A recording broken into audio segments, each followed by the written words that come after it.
Hey, and welcome to this special expert session. We're going to start in a minute, so stay tuned while others will join.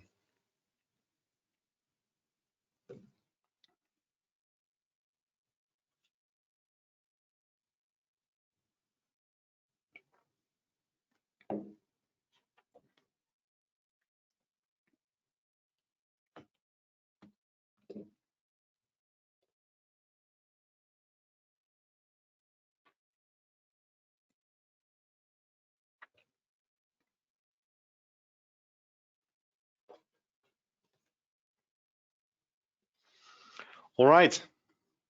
A very warm welcome to all of you joining us from wherever you are. It would be nice if you drop in the chat where you're coming from, the region that you're located. And today we're going to have our first expert session, and we're looking forward to a series of webinars where we're not talking, but where we ask the question to one of the experts from the field. But before I introduce Hijmen, let me introduce a little bit, if you're not familiar with GoToWebinar, how GoToWebinar would work. In the panel, you have two options. Either you use the chat for open random comments. Would be really nice if you can comment on what you're hearing, what you're seeing. If you have a particular question to either Hijmen or myself, feel free to use the question section, because if you do it there, the questions will come through us and we'll answer them throughout the webinar, or we'll answer them at the end. In the download section, you find a couple really interesting downloads.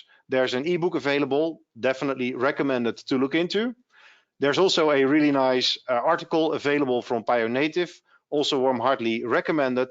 And last but not least, throughout the webinar, we'll share various images and reference architectures that you might be of interest to use. All right, having said that, let me introduce Hijmen, who's here with us. Hijmen, very warm welcome. Oh, thanks for having me. We'll go a little deeper in a minute. What we're going to do today, I'm, by the way, Andreas Prins, the CEO of StackState. And what we're going to do in a minute is go much deeper on Hijmen, his background, but also learn a little bit about who you are and what you're doing day to day with Kubernetes and the cloud. After we've done the introduction, we'll go deeper actually into three topics. The first is more from a business angle. Why would you actually invest in Kubernetes? Because it's not just a tech show, it's really helping companies to move forward. Secondly, if you've decided to go that way or to go the cloud native way, then the main question is, how do you grow towards a professional setup? What is needed beyond just installing Kubernetes to make this robust, scalable, and repeatable? And last but not least, we're really interested to hear from the field, what are some potential failures that companies might face when implementing Kubernetes? But before we go into these three topics, let's switch over to Hijmen. Hijmen, this is an expert session. Now, my first question to you would be, what makes you an expert in this area? Well, first of all, I know how to write and spell Kubernetes, which is hard for some people to do. No, joking. I've been, for the last 7 years, I've been working with containers, containerization, different roles. I've been DevOps engineer, developer, infrastructure specialist, SRE, architect. I've even done project management for about a month, which was not really my my favorite role. So mostly technical background, but for the last 7 years, I've done mainly containerized technical roles. Yeah. And if you talk about the technical role, is that then more on the architectural side, or really doing stuff, really coding, creating? Yeah, actually really creating. Also just implementing Kubernetes clusters for big companies, enterprises, with a lot of money and a lot of budget, sometimes unlimited budget, also for small companies where they don't have any budget at all. And it's really implementing the stack, but also talking to different teams, thinking of what is the best architecture and what is the best way to implement Kubernetes for the certain companies. So I've done a lot of contracting work, consulting work for some companies, for a lot of different companies.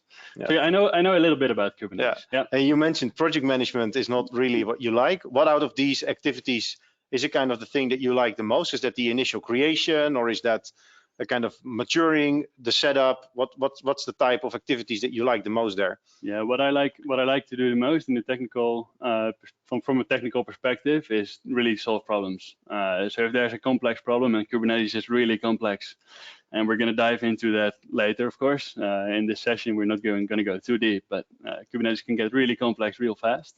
So that's why I like Kubernetes. But the actual challenge that I like is whenever you implement Kubernetes, you have to make it a success. And for different companies, there's different ways of making Kubernetes a success.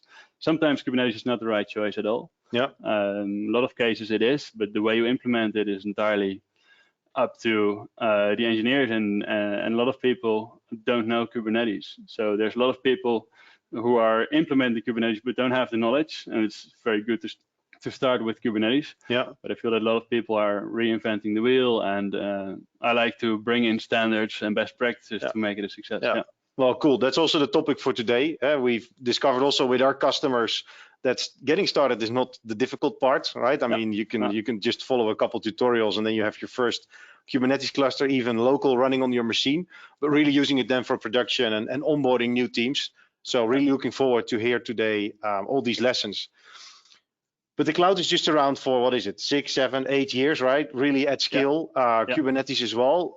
What is kind of your more longer history with technology? Can you elaborate a little bit on that as well? My longer history. I started with technology when I was really young, doing Linux stuff. But first time it got serious, and I mean serious, was when I was 16 years old. I signed a non-disclosure agreement of $30,000, and it was like, that was crazy for a website. It only cost $1,000. I was sort of the entrepreneur at the time. I had to rebuild Facebook somehow, even with the timeline, inviting friends, registrations, even ideal and payment system and everything. And I asked for $1,000. Yeah.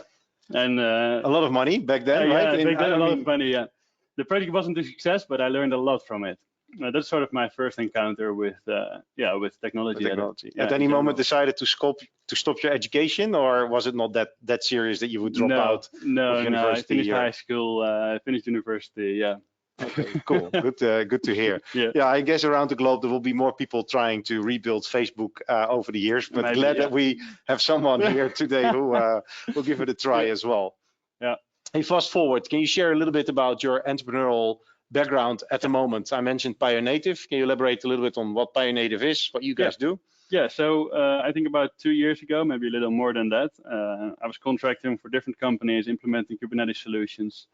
And I found that Kubernetes, a Kubernetes stack implementation, I was doing the same thing everywhere, sort of the same thing everywhere, because I found out that 90 to 95% of companies want sort of the same thing. Unless you're a really big enterprise with a lot of customization, then you have to do a lot of custom stuff.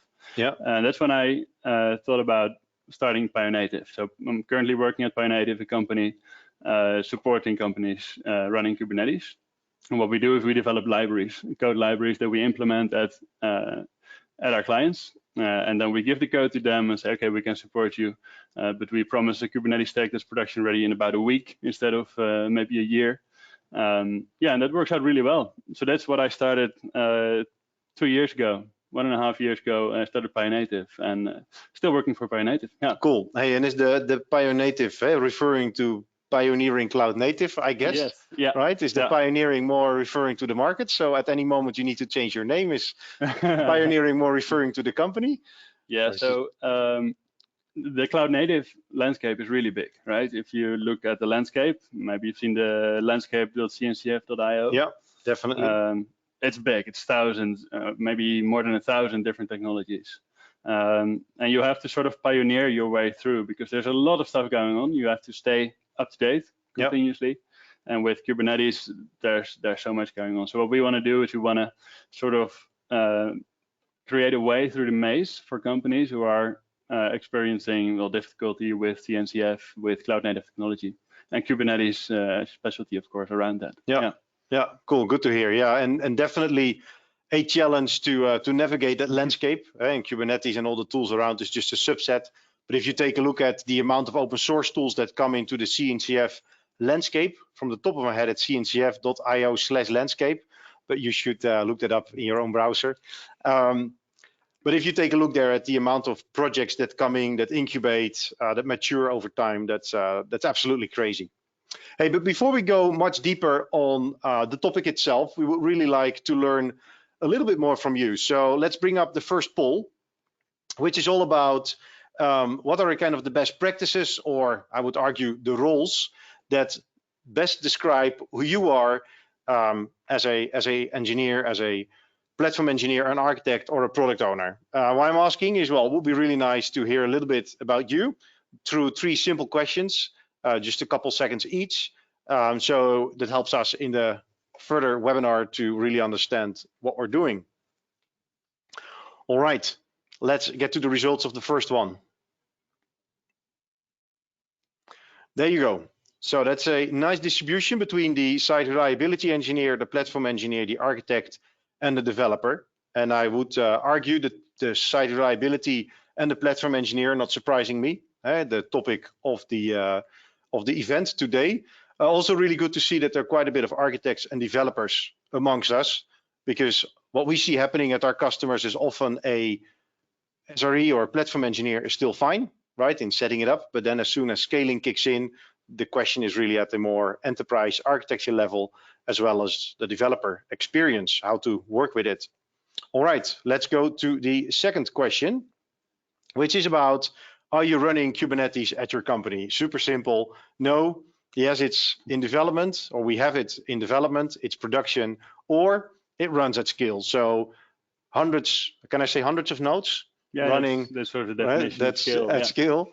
So beyond the 2 clusters with 5 pods each, right, and really beyond that. All right, I do think that's enough to select one of these. Let's take a look at the outcome. 10% says no, 65 says yes, and 20% says yes at scale in production. Well, as said, a little bit depending on what it means at scale, but certainly all these people are running business workloads on top of their system. So that's really good to see.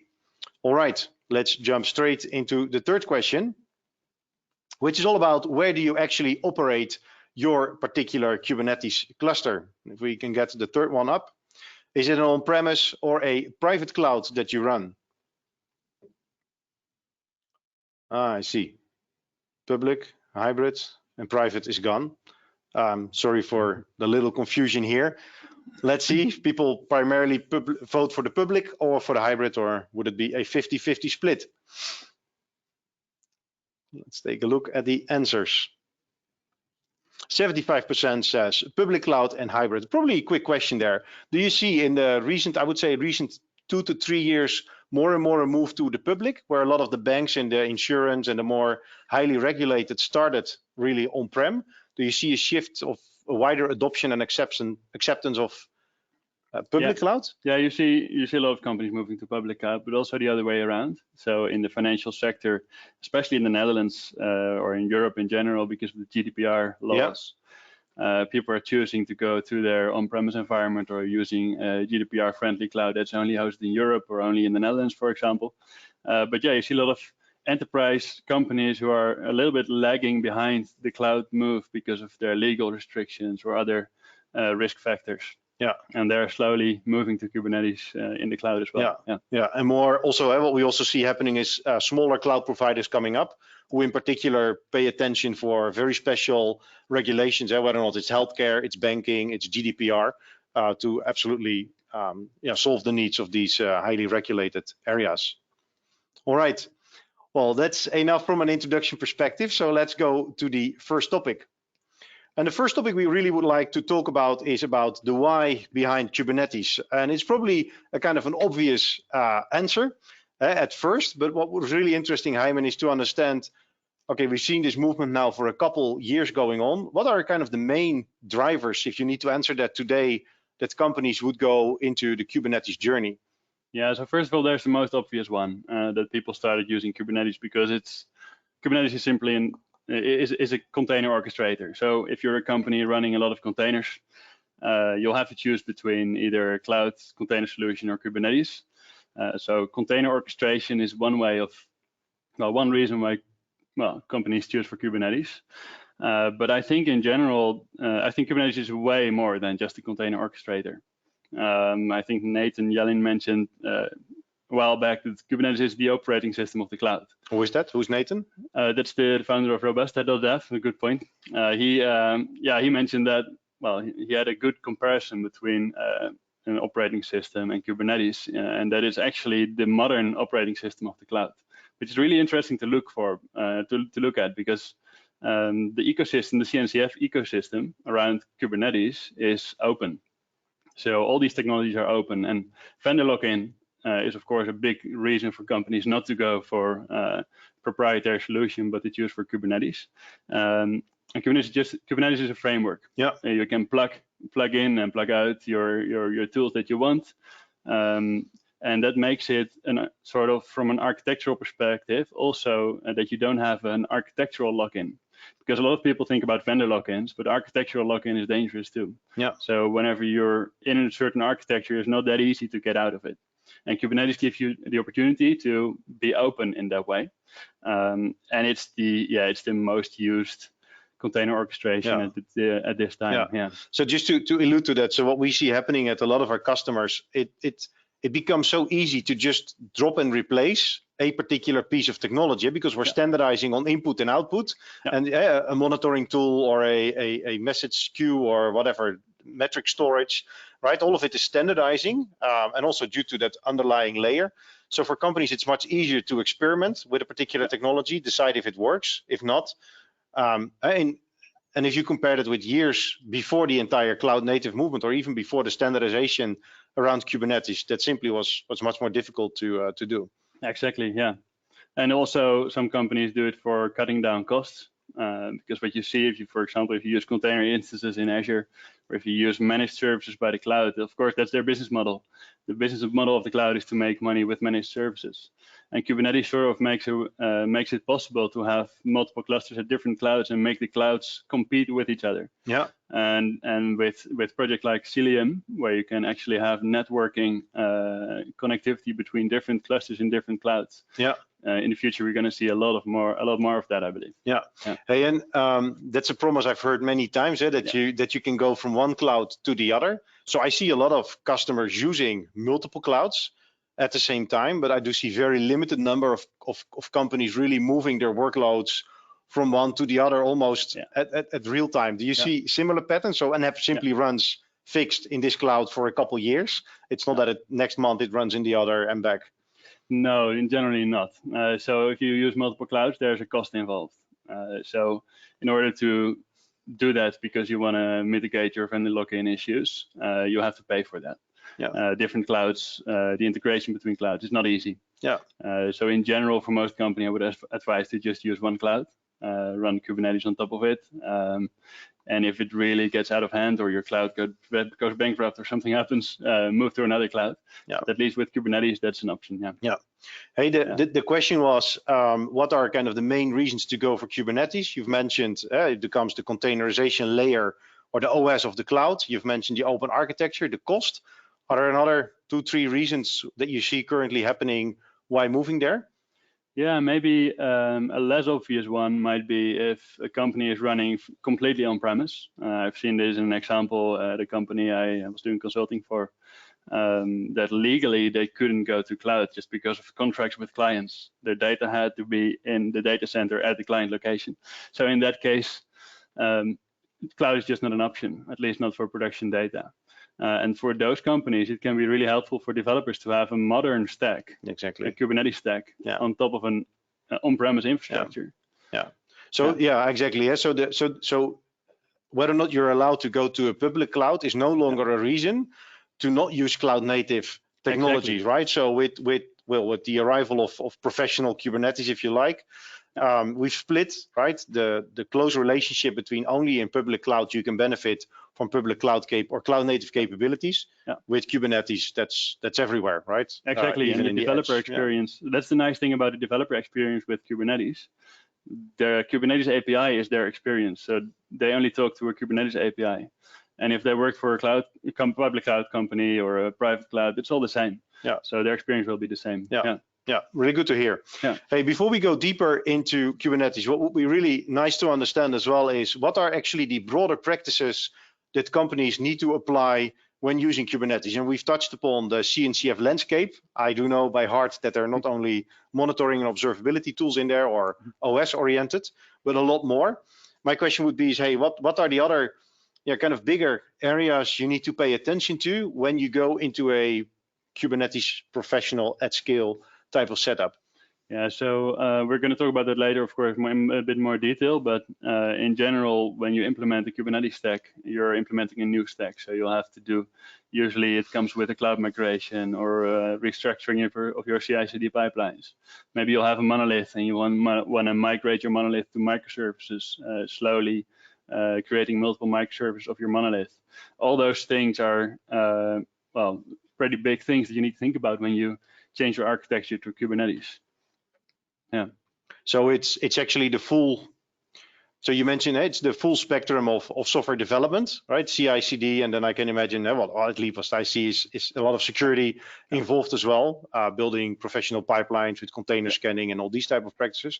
But you also mentioned it's also the re-architecture of your application itself. Right? We've seen the big lift and shift move, but you're actually saying to really benefit from Kubernetes, hey, pay attention to your architecture. And exactly, yeah, and that's a really big point, because if you're running a monolith with a database inside and a lot of stateful stuff, that technically runs on Kubernetes, but you won't get all the benefits. Exactly. Yeah. So in that case, you might it's better to just change your services in a way that Kubernetes supports into a modern architecture. So for example, the 12-factor app is a good example to look at, where you can see if your application is actually like it should for a cloud native environment, because legacy applications are not necessarily good fit for cloud native environments. Yeah, definitely. Also something to check out, 12-factor app. You'll definitely find that if you Google that, and will be most likely the first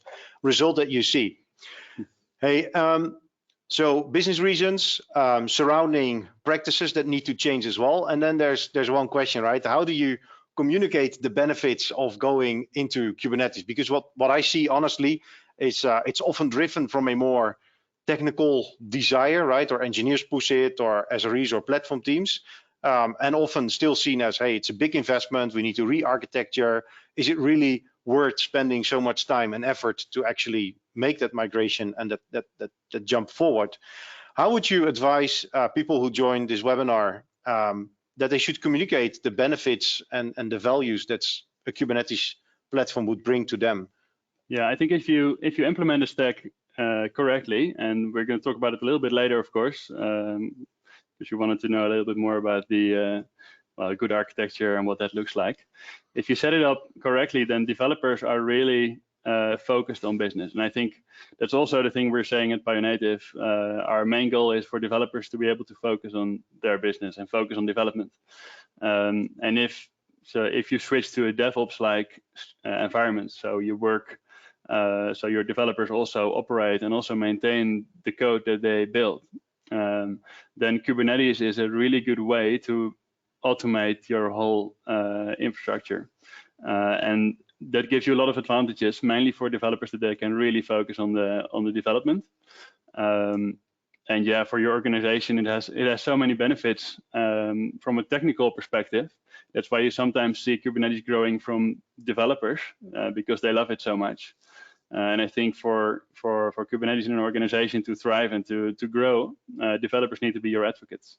So you should really have a good Kubernetes setup, and developers should be able to focus on the development. And that is the way that they can produce results, better results, faster, which is actually a business item. Yeah.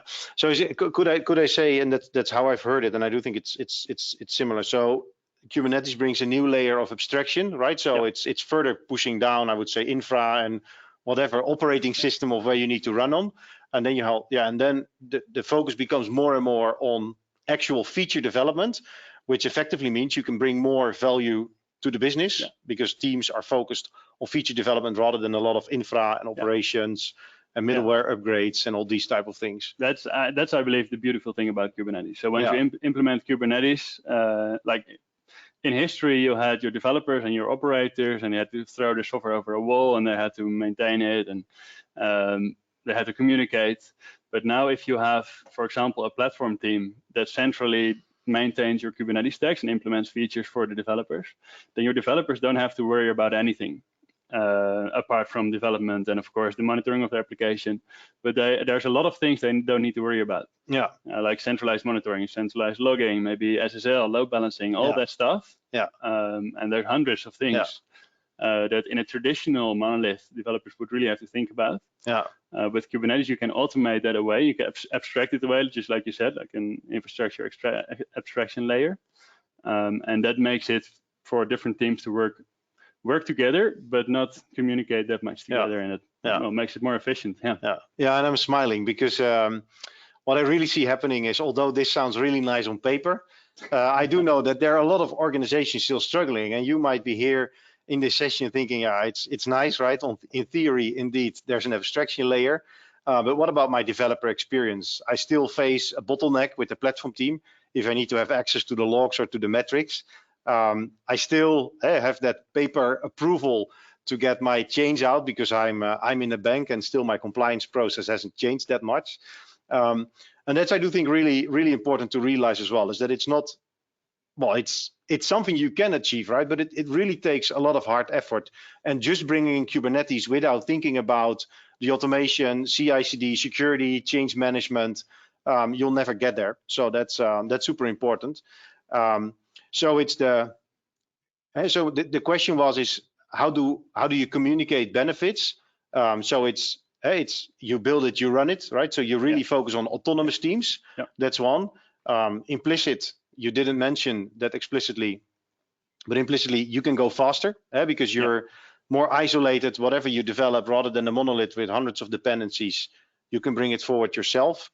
And ultimately, I do think what is also important is the developer experience or the developer joy, right? Having a good workplace with modern technology is also good of being a good employer for your people. Exactly, and there's also ways that it can fail. So yeah, you really have to set up a stack that supports the development team and works for them, not against them. Yeah. All right. There's already one question coming in, so I'm just reading it here. Hijmen, in your experience, are you seeing more multi-tenant Kubernetes clusters or smaller clusters as a service? And what are the deciding factors? And I do think it's nice to close off this section with this answer. Yeah, that's a good point. So multi-tenancy within Kubernetes, of course, is possible. So what you see in the bigger organizations, some teams really need to be completely isolated from other teams. So it's sort of a trade-off. So whether you want your complexity to be with managing the Kubernetes clusters yourself and managing the multi-tenancy versus managing multiple Kubernetes clusters. And in a lot of situations, managing multiple Kubernetes clusters in that case is the better choice. But if you have a really good platform team with really a lot of experience with Kubernetes, then multi-tenancy is also an option. But of course, security-wise, even with multi-tenancy, the question really is how far does it need to go? So if your application cannot run on a node that another application is running on, for example, because it's the same hardware, in that case, better create two Kubernetes clusters, for example. Yeah. So you're saying it actually depends a little bit on the skills of the people that will drive how far do you want to go. If you want to do multi-tenant, right, it's possible, but you need to be kind of a pro to make that happen. And if there are a lot of security concerns, you might want to think twice before you go all the way, or rather have it just separate. And what I know from my own practice is it's relatively simple these days to just spin up a cluster in a super repetitive way, right? So it's although there's so much automation around it, that approach and also the monitoring of it compared to 5 years ago becomes more and more just a good way of handling it. Yeah, and one way to think about too is if you have 10 different development teams that are all managing their own cluster, that becomes a danger in itself. Because if I strongly believe that developers should not focus on implementing Kubernetes and really abstract that away from to a platform team or maybe even a platform organization that handles the Kubernetes implementation for you. But if developers, if lead engineers, usually it's the lead engineer or the best developer implements Kubernetes, you're wasting a lot of development resources. And sometimes people underestimate that disadvantage. Yeah, cool. All right.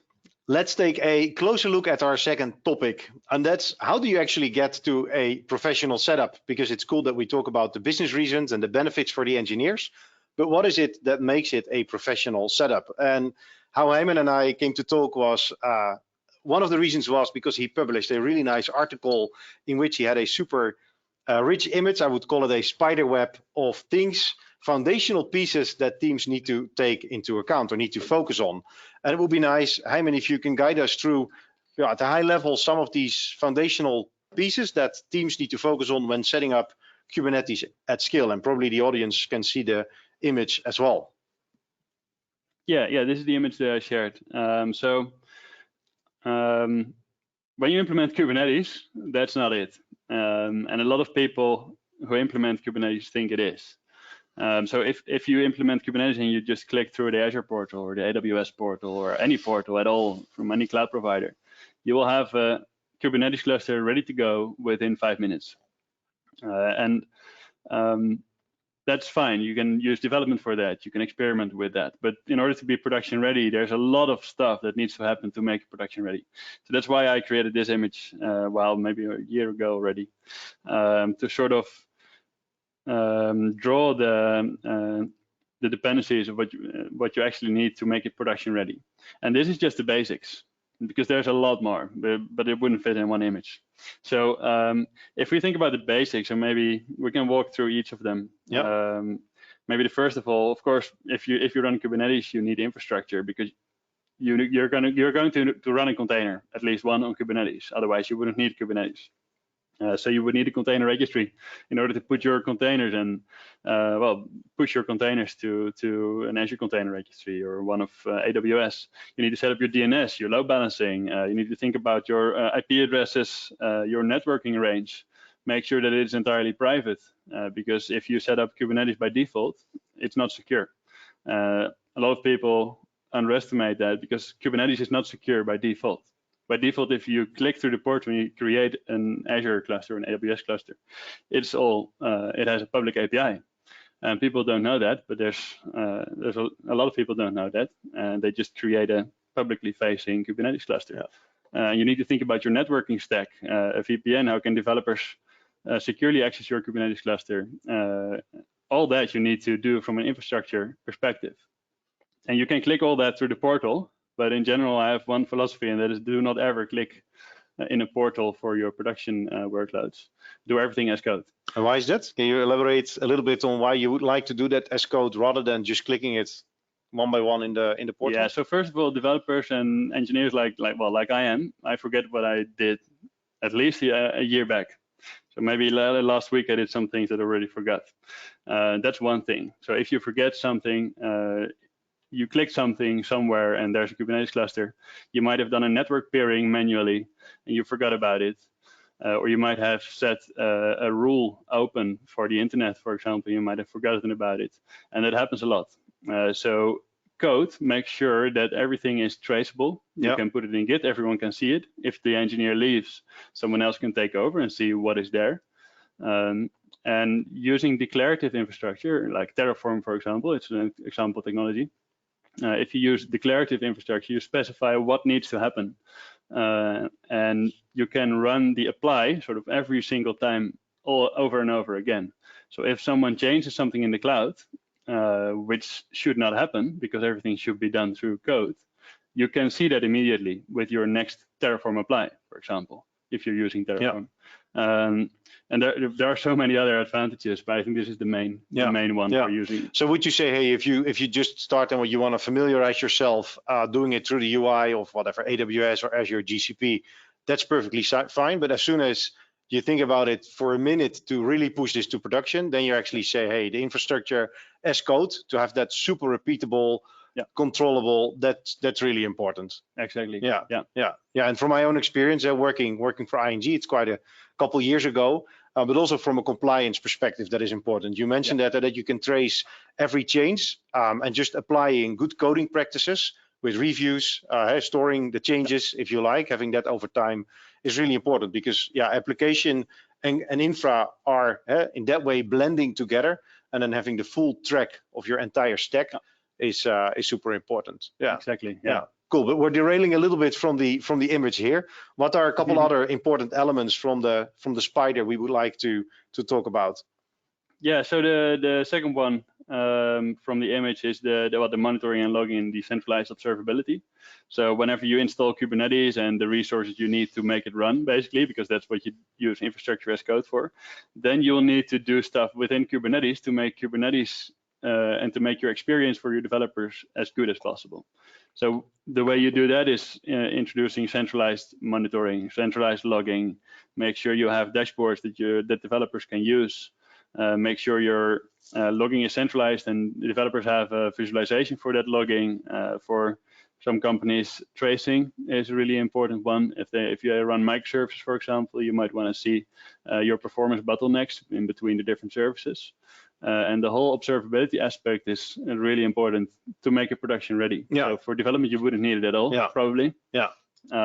Sometimes you still need it for development, but for production it's actually necessary. There's no need to convince me on observability or troubleshooting. We're talking here with StackState, and actually, if I can make a little promo, we do observability for Kubernetes at scale, and in particular we really aim for helping out software developers to become effective in troubleshooting. So in particular, this orange is our bread and butter, I would say. And if you need to pick out, for example, security and authentication, I can imagine that is pretty hard, because the infra, observability, releases, and development, these are kind of the four angles that every engineer would know. If you want to get a working app in production where customers can have access to, well, these four are super important. But then the security and the authentication, I do believe, are a little harder and a little bit more abstract. Can you guide us a little bit through what does that mean to do this professionally at scale? Yeah, so what you need to think about first is the principle of least privilege. It's hard to pronounce that. The principle of least privilege is like it's a principle where you only give people access to what they need.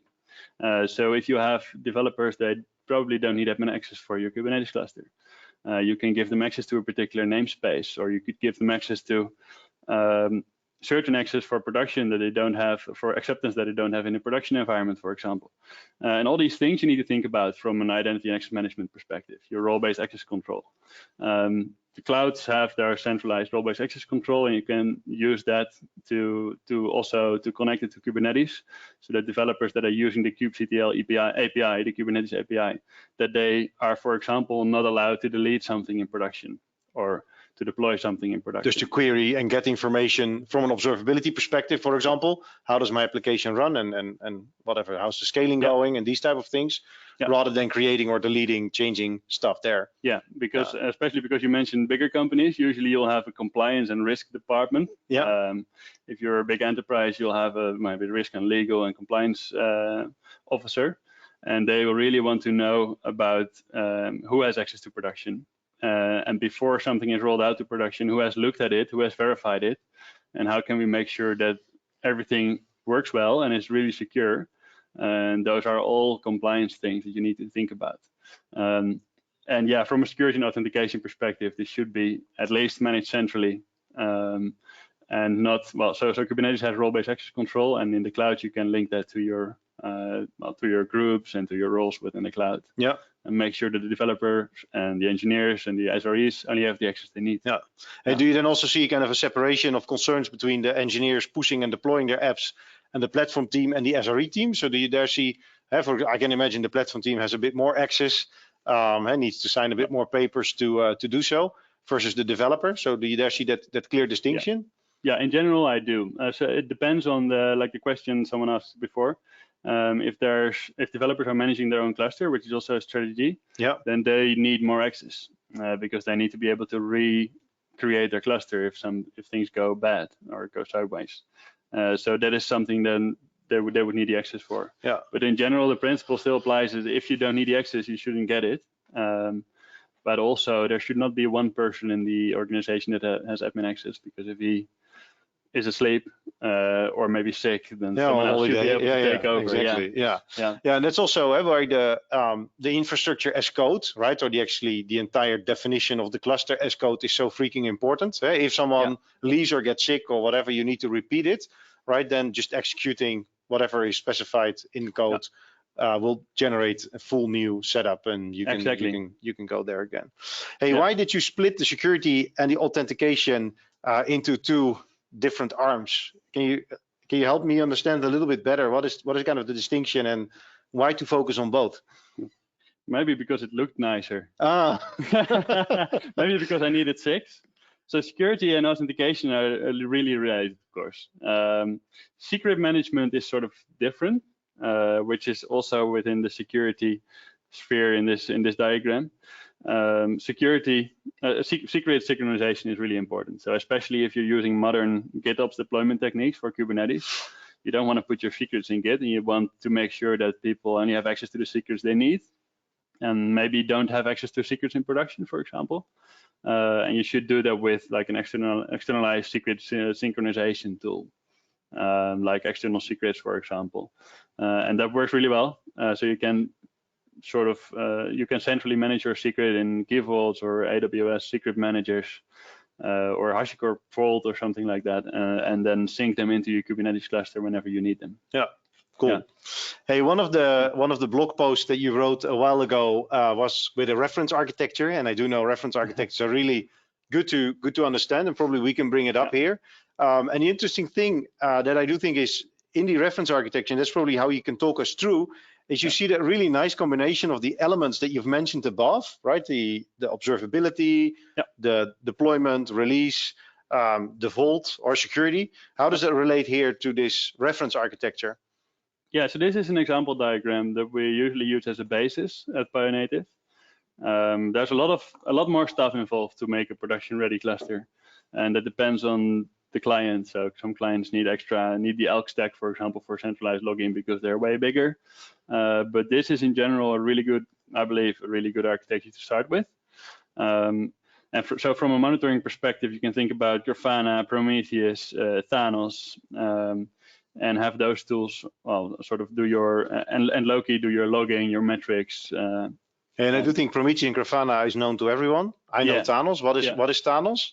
Yeah, Thanos is a tool that is mainly known for long-term storage. And really big monitoring systems. So Thanos looks at different Prometheus instances and sort of gives you a single pane of glass for Grafana to look at all your metrics. And it's also able to store data in the cloud. So what we do at Pionative, we have a disaster recovery strategy of just throw the cluster away and recreate it. And then all the data should be outside of the cluster or persisted somewhere in the persistence cluster with state. And with Thanos, we can do that with the metrics, and we put all the metrics in the cloud. And it goes back to 10 years, I think. So even if you want to go back to 3-4 years ago, what happened there, or see certain patterns in your monitoring, with Thanos you can do that. Prometheus is just short-term storage. So, and then just for the audience to really understand, so if we talk about metrics here, we talk about IT metrics. We talk about system metrics. Here we don't talk about the business metrics, about the transactions of the business, but we really talk about I'm observing my microservices. I'm monitoring that with Prometheus and having dashboards with Grafana, right, to visualize. And then some of these metrics you want to store for a longer period of time. Let's say seasonality, what's happening around Christmas, or all these famous examples, or attacks, or whatever. You want to store that longer term, and that's why you use Thanos for, because Prometheus most of the time just stores it for 2 weeks or something like that. And Thanos can even store all your metrics, but with higher intervals. So of course Prometheus scrapes every few seconds, and with Thanos you can say everything that's older than 30 days. I only scrape once a minute, for example, and then so your data in the cloud doesn't go up that much. Well, you still have all the information you need from a long-term perspective. And then there are a couple alternatives. I mean, we're having here Thanos, but there's M3DB, there's Victoria Metrics as two alternatives. And then with StackState, we also use Victoria Metrics under the hood to exactly solve this problem. So the longer-term data storage compared to Prometheus short term. Hey, what are kind of 2 other elements from a security or authentication that are important in this reference architecture? Yeah, I think from a security perspective, you can see the difference between the red lines and the green lines on the left. So what we generally do is make sure you have an internal load balancer for your internal services that is not accessible by anyone else except for your developers. For example, your Prometheus or your Grafana or Argo CD, they have an endpoint, right? And that endpoint should not be accessible for the public to access. So if Argo CD gets hacked and someone would be able to, well, infiltrate basically, in that case, well, you have an extra layer of security, making sure only users with VPN access will be able to access that application. Yeah. And for your public application, you will have a separate Nginx or Traefik or whatever ingress controller you use for Kubernetes. But it's really good to separate those two. Yeah. And then that's from a security perspective really important. Yeah, fascinating. I have never, well, I've probably seen many of these images, but never did that math in my mind to think that through indeed a little deeper. And this is an EKS cluster. I can imagine you can do this for every variant that's out there in the wild. And, these are just examples. I also put Microsoft Teams in there. Could be Slack. You can use Slack. You can use PagerDuty. Yeah, something like that. Yeah. And then the alert manager will notify you. That's actually a really important point of monitoring, because monitoring fatigue is an actual concept. So when developers or SREs or platform engineers are really fatigued because their monitoring just keeps on sending notifications, at a certain point in time you don't look at them anymore. And then a production incident happens and they keep asleep. And so what I just a funny example, what I always tell my engineering teams when I was still leading engineering teams is I said, I want you have all your monitoring output, your alerting go into your regular channel, right? Your regular development channel where you speak day to day with each other in Slack in our situation. And then they complain, but that will be a lot of noise, right? And then the challenge I think teams should go through is tune the monitors, right? Or the alerts that much, right? That they come to a level that almost every signal that's outputted is valuable and meaningful and pay attention to.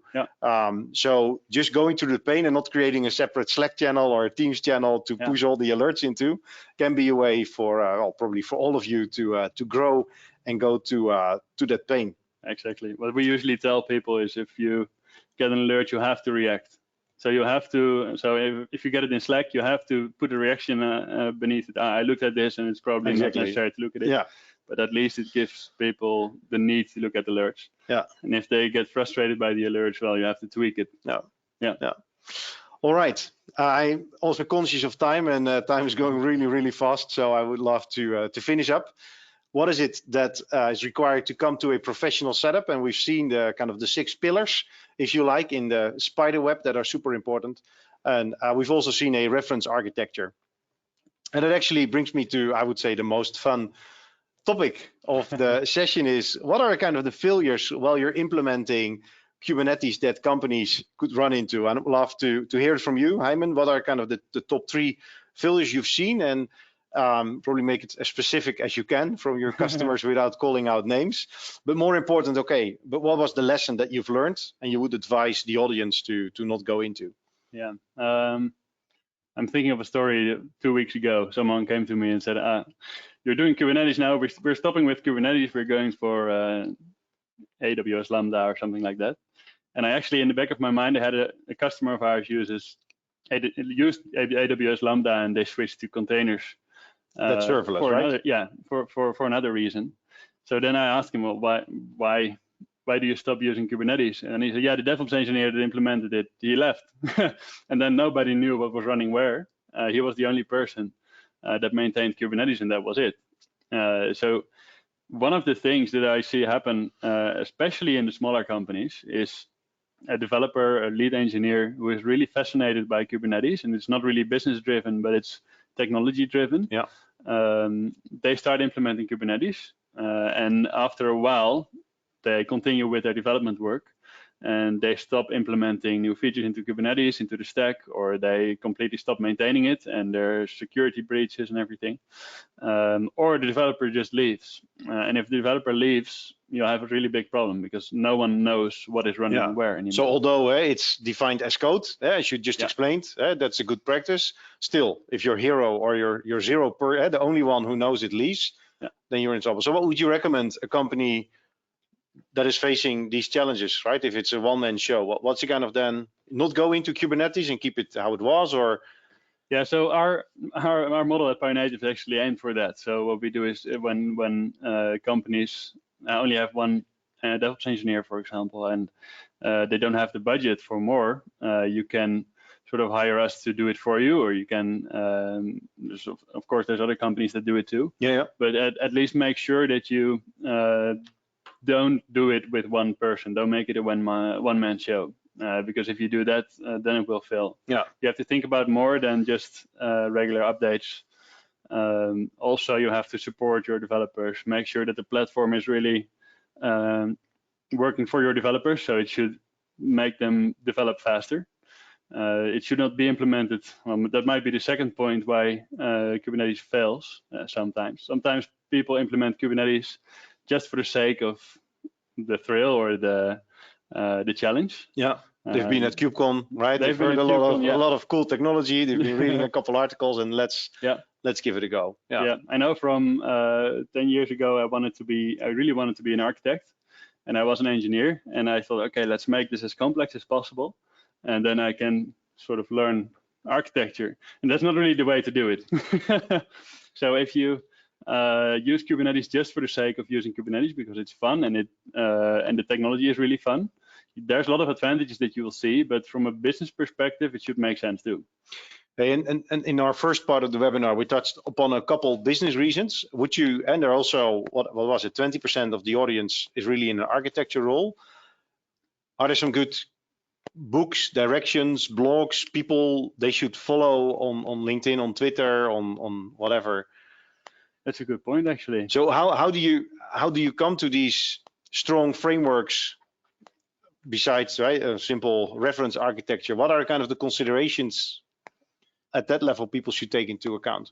Yeah, what you can do is so some people say just go to the CNCF website, pick 30 tools, and you'll be done, right? Yeah, each of every box, and you'll be a year further away. So there's a lot of material out there, a lot of trainings, Kubernetes trainings that you can do to make sure that you have a good stack. There's a lot of content. We have some content on the Pionative website. I regularly share some content on my LinkedIn on best practices. So you can follow some people that work with Kubernetes actually in production. That is something you can use to copy them or to sort of implement the same sort of architectures. And yeah, that really helps. Yeah, one other, it's slightly related with the CNCF. There are also a lot of Kubernetes communities, so around, for example, OpenTelemetry, where we really speak about observability in general and how to standardize these type of practices. And it happens, I'm less familiar with the other areas, but it happens in every area. So if you really want to go deeper, there are hundreds of these communities that you can join, a lot of Discord groups that you can join where the learning just accelerates it. Hey, and one other argument why it fails, I've sometimes heard that it's too expensive, and then people decide to move back more the traditional monolith, whatever type of way. Can you elaborate a little bit on that? I'm conscious of time. I'll try to make it as quick as possible. I think what you see a lot is that people spin up Kubernetes clusters. They don't look at their resources. They implement their applications like it's a monolith, and they put it in Kubernetes, and then they scale it up to 10 replicas, and then everything is big, and it costs a lot of money. But in order to cut down on cost, you can really think about auto-scaling, for example, in Kubernetes, or you can think about using spot nodes. There are so many ways when you start using Kubernetes to make sure you can sort of cut the costs down of your AWS bill. We have an example where we cut the cost by 70% for a client running Kubernetes without any business interference or any differences in their application stack. So if you really think about your Kubernetes cluster and sometimes migrate clusters together or bring them together, because it might not always be necessary to have 10 different clusters for 10 different environments, for example. that can really cut down cost. Yeah. Yeah, and what we see at some of our customers, there are a couple stages, right? So the first is really, okay, there's just a lot of idle stuff, right, which you no longer need, right? So that's the easiest, the quickest win. And then you go quickly into what you just mentioned, you're over provisioning a lot of stuff, so why not bring it together? And then you run into the more complex stuff, right, where you need to work on your architecture to do horizontal scalability and these type of things. A tool to use or framework, I would say, is KubeCost. You're familiar with that as well, Hijmen, but really worth looking into. They also give some recommendations on where to find optimization. So that would be something to look into. Yeah, cost is certainly a topic to pay attention. Hey, there's just one final question, or there are a couple questions, but one coming in from the audience is: my company has started with a platform team. Out of the 6 elements you've mentioned before, what is the first one we should really focus on the most? Let's keep that as a closing question. It's a good question. That's a good question. So out of the spider web, I think. Yeah, he means, the spider web, indeed. Yeah. He or she means. Yeah. I think actually it depends. So if you have a lot of time, then focus on your infrastructure as code layer. Make it really well. Start with that. Set up your Kubernetes cluster entirely and then run your applications on top of it. But usually it doesn't go that way. So there's experimenting first, etc., etc. So if you run a development cluster or only want to, if you first start with development, it's best to just click a cluster together and make developer experiment with the cluster. And in the meantime, while they are developing, set up a robust cluster that, well, of course, you would start with infrastructure as code. So setting up all your infrastructure correctly. Make sure that security and authentication is really well. Yeah. And whenever your application is going into production or before it's going into production, make sure your observability stack is in place as well. In place. So you start with the development side of the house. Click something together and start making your application work. Yeah. And then in the meantime, think about infrastructure as code, how to set it up properly with load balancing, etc., while taking the security and authentications into account. And then ultimately, just before you go live, well, certainly think about observability. And I would say think also about StackState, because we are, as said, in the midst of observability. All right, conscious of time, we really like that you all joined, and also glad that you asked these questions. There are a couple takeaways, so probably we can bring up the final slide. Attached here in GoToWebinar is already the Pionative blog post where the spider web is explained in more detail. Warm-heartedly recommended.